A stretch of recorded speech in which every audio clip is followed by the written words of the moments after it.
Imagine a retirement that is not defined by limitation, but by possibility.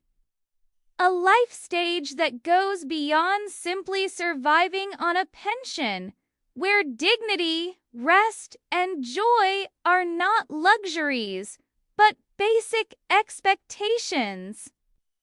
For decades, people have worked long hours, contributed to the nation's prosperity, paid their taxes, and supported public services. They built the communities, institutions, and systems that younger generations enjoy today. Yet when retirement arrives, many pensioners discover that the life they dreamed of feels out of reach. Rising living costs, shrinking incomes, and limited opportunities to often turn what was supposed to be a reward into a struggle. Against this backdrop, a growing idea is capturing attention across the UK: the belief that pensioners should be entitled to an annual holiday, guaranteed not as a privilege for the few, but as a right for all. This idea may sound idealistic at first, yet its appeal is deeply human. Retirement has always carried with it the promise of rest, dignity, and freedom. After a lifetime of work, individuals hope for the chance to finally slow down, to breathe more deeply, to take journeys postponed for decades by responsibilities of employment and family. The thought that pensioners should have the right to an annual holiday in retirement taps into that vision of aging with joy rather than decline. Advocates argue that such holidays are not indulgences. They are essential to health, happiness, and fairness. For many older people, leaving their daily surroundings, even for a short time, brings extraordinary benefits. A few days at the seaside can lift mood, reduce feelings of isolation, and stimulate both body and mind. Visiting a cultural site or simply spending time in a different environment can awaken curiosity and restore a sense of vitality. Medical experts often remind us that staying active, both mentally and physically, is one of the best ways to age well. Travel and leisure provide exactly those opportunities. Pensioners who spend too many months confined to their homes often experience loneliness and declining health, while those who enjoy small breaks return with brighter spirits and renewed energy. The argument for fairness is equally strong. Today's pensioners spent decades contributing to society, often with little complaint.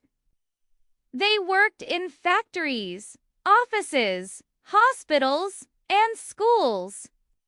They paid national insurance and income tax faithfully, under the understanding that the welfare state would support them later in life.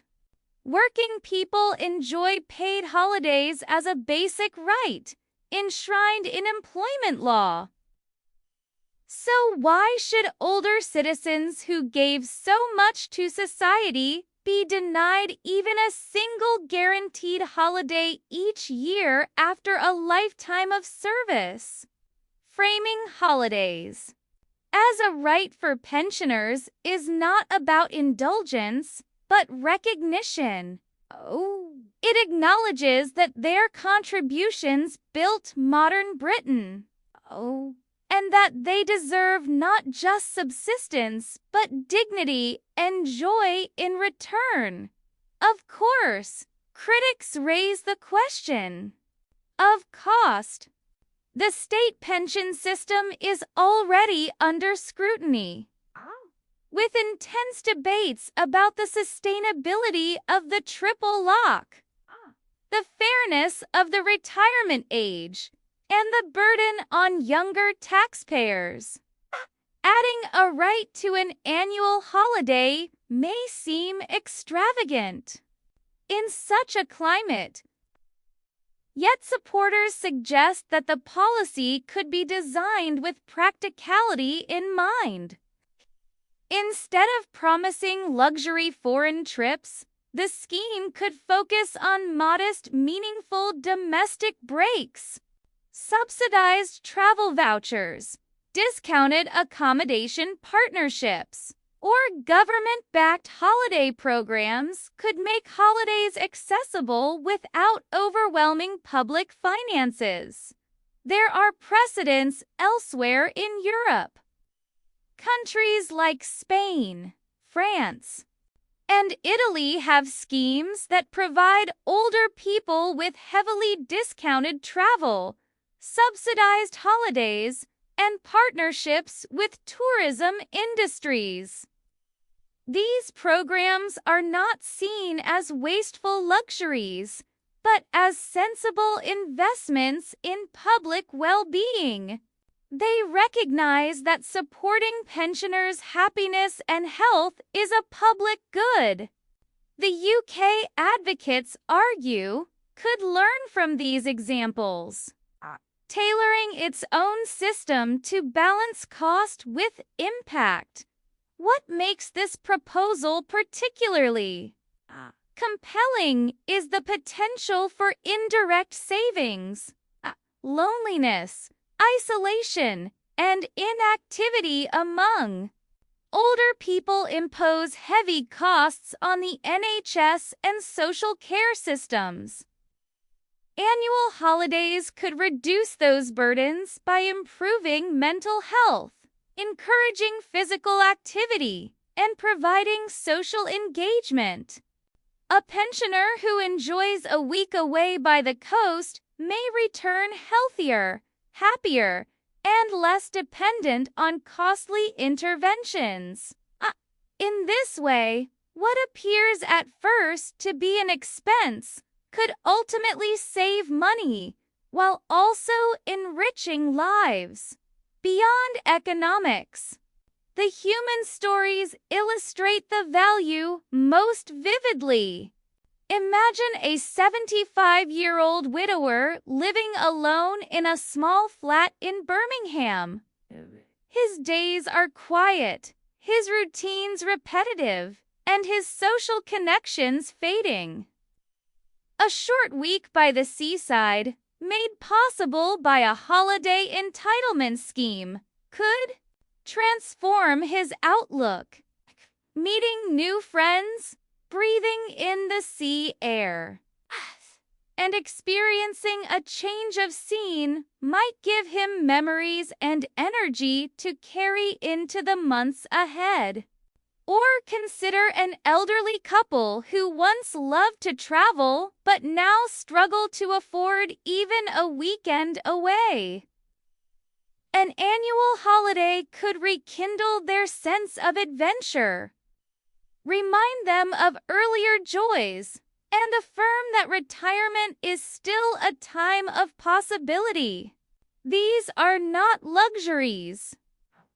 They are moments of human connection, dignity, and life satisfaction. The potential ripple effects extend further still. An increase in pensioner travel would boost the domestic tourism industry, bringing revenue to seaside towns, countryside retreats, and cultural attractions. Off-season travel could help stabilize businesses that often struggle outside school holidays, creating jobs and economic growth. In this way, the policy would not only serve pensioners but also benefit the wider economy. Politicians are beginning to recognize the appeal. Supporting pensioners resonates strongly with voters, and the idea of a guaranteed holiday is easy to communicate and emotionally powerful. Yet serious questions remain. Would this scheme be universal, offering all pensioners the same entitlement, or means-tested, targeted only at those on low incomes? Would it cover accommodation alone, or travel and activities as well? How long should such a holiday last? Just a weekend, or a full week? These practical details matter greatly, and they will determine how the policy is received. But beneath the policy details lies a deeper moral question. What kind of society does Britain want to be? Should retirement be reduced to a period of financial survival? Or should it represent a stage of life filled with dignity, opportunity, and connection? Pensioners built the foundations of the modern nation. To deny them even modest joys because of financial caution risks, sending a message that their lives are valued only in terms of cost. On the other hand, to guarantee holidays would signal that Britain values its older citizens not just as former workers, but as people who deserve to keep living fully. Opponents may insist that the focus must remain on essentials: adequate pensions, affordable housing, reliable health care. These are, of course, vital. But advocates reply that essentials alone are not enough. Humans need not only safety and survival, but also happiness, companionship, and fulfillment. Neglecting those aspects of life in the name of austerity is short-sighted. Ensuring pensioners can enjoy annual holidays is not about extravagance. It is about acknowledging that emotional well-being is as important as material security. As the debate grows, pensioners' advocacy groups are beginning to raise their voices. They remind the country that retirement is not a gift, but an earned stage of life.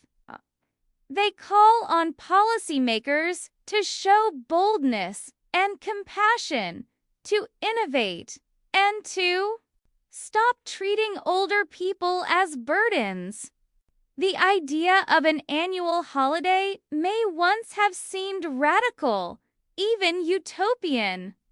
But many social advances were once dismissed as unrealistic until society chose to make them real. Paid holidays for workers were once controversial. The welfare state itself was once a radical dream.